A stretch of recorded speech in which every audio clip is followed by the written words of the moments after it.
ఇది రాజకీయ వేదిక కాదు. రాజకీయపరమైన అంశాలు ప్రస్తావించడం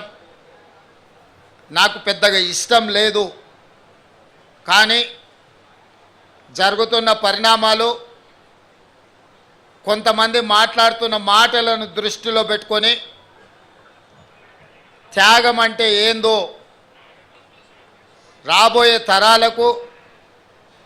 ఈరోజు చిల్లర మల్లరగా మాట్లాడుతున్న వాళ్లకు గుర్తు చేయాల్సిన బాధ్యత తెలంగాణ రాష్ట్ర ముఖ్యమంత్రిగా నా మీద ఉన్నది. గాంధీ కుటుంబం గురించి మాట్లాడే వాళ్లకు, అడ్డగోలుగా ఆస్తులు సంపాదించి వేల కోట్లు కూడబెట్టుకున్న వాళ్లకు, మోతీలాల్ నెహ్రూ గారు వజ్రాల వ్యాపారం చేసి సంపాదించిన వేల కోట్ల రూపాయల సంపదను జాతికి అంకితం చేసిన విషయాన్ని ఈరోజు నేను గుర్తు చేయదలుచుకున్నా. వారి వారసుడు గొప్ప బారిస్టర్ కావాలి, గొప్ప విద్యావేత్త కావాలి, గొప్ప గొప్ప చదువులు చదవాలి అని విదేశాలలో చదివించి పండిత్ జవహర్లాల్ నెహ్రూ గారిని ఒక ఉన్నత విద్యావేత్తగా తీర్చిదిద్దాలి అని వాళ్ళ తండ్రి కలలు కంటే, ఉన్నత విద్యను అభ్యసించిన పండిత్ జవహర్లాల్ నెహ్రూ గారు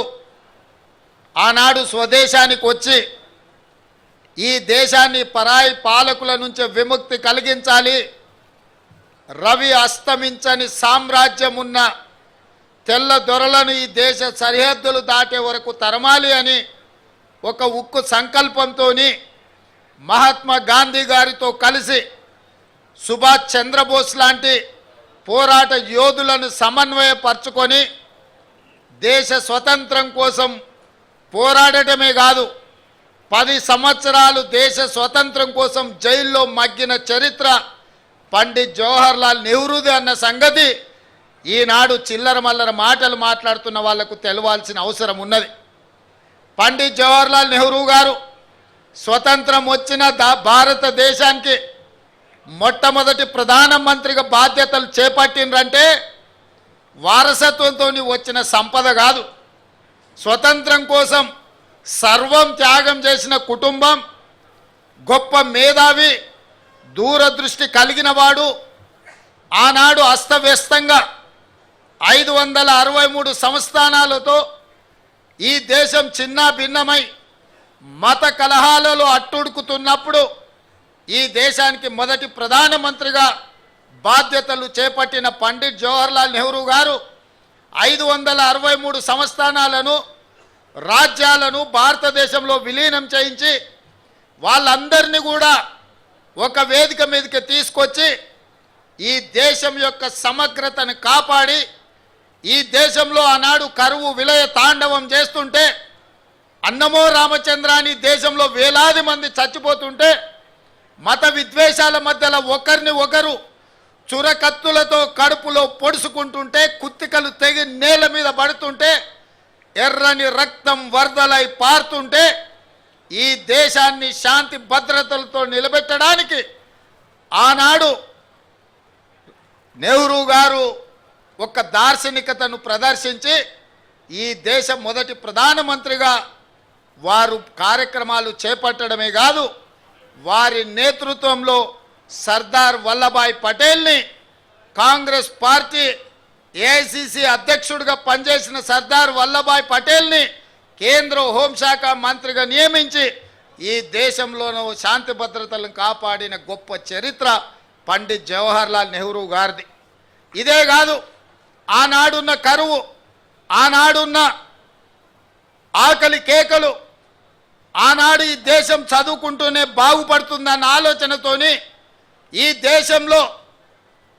ఎడ్యుకేషన్ అండ్ ఇరిగేషన్ని మొదటి ప్రాధాన్య కింద పండిత్ జవహర్లాల్ నెహ్రూ గారు తీసుకున్నారు. ఎడ్యుకేషన్ రెవల్యూషన్, ఇరిగేషన్ రెవల్యూషన్ ఈ దేశానికి పరిచయం చేసి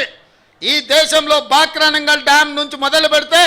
నాగార్జున సాగర్ డ్యామ్ వరకు, శ్రీశైలం వరకు, శ్రీరామ్ సాగర్ వరకు ఆనాటి ప్రధానమంత్రి పండిత్ జవహర్లాల్ నెహ్రూ గారు పునాదులు వేసినారు. ఈ దేశంలో 10ల కొద్ది యూనివర్సిటీలను నెలకొల్పి రీసెర్చ్లు చేయించి లక్షలాది కోట్లాది మంది విద్యార్థులు ఇవ్వాలా పీజీలు పిహెచ్డీలు చదువుతున్నారు, డాక్టర్లు లాయర్లు అవుతున్నారు, ఐఏఎస్లు ఐపీఎస్లై ఈరోజు ఈ దేశంలో పరిపాలనను ఒక దారిలో పెట్టినరు అని అంటే ఆనాడు పండిత్ జవహర్లాల్ నెహ్రూ గారు ఈ దేశానికి అందించిన గొప్ప ఆలోచన, గొప్ప విద్యా విధానము, పంచవర్ష ప్రణాళిక ప్రపంచ దేశాలతోని పోటీ పడే విధంగా ఈ దేశాన్ని తీర్చిదిద్దింది పండిత్ జవహర్లాల్ నెహ్రూ గారు. అలాంటి పండిత్ జవహర్లాల్ నెహ్రూ గారు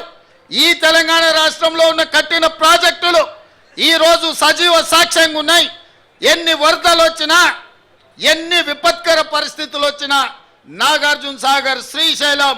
శ్రీరామ్ సాగర్ లాంటి ప్రాజెక్టులు పండిత్ జవహర్లాల్ నెహ్రూ గారు మనకు అందించిన సంపద ఈరోజు తెలంగాణ రాష్ట్ర ప్రజలు, రైతులు ఈరోజు గొప్పగా అనుభవిస్తున్నారు.